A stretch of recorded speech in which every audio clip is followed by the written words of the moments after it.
Watoto wa Masai wafunze hapo. You know, sometimes even you need to be concerned about families. This issue where a young boy, as young as this one, marries, and the wife is in Kericho, and him is in Samburu. My friend, the time the kids come, I mean, it's a reality. So let us be honest with each other. Let us not be so rigid. Let us try to solve those things. Madam Vice Chair, in summary, tuongezea walimu Narok.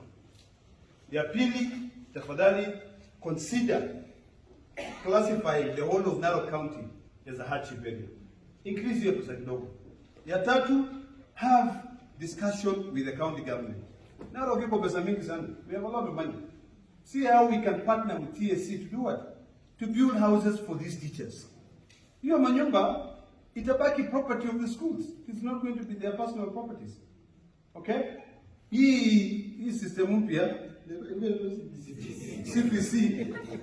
Hiyo CPC kama ni kuku, don't expect the whole class to bring tickets.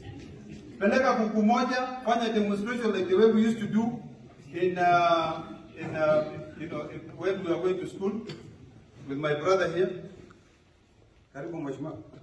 You know, let's consider that, because this CPC thing is very, very expensive, and parents are not affording it. Otherwise, thank you for the good work you're doing. Mbarikiwe sana. I'm sorry I have to leave, but at least I've delivered the message that I was asked to deliver by the teachers. Sasa, mbarikiwe sana.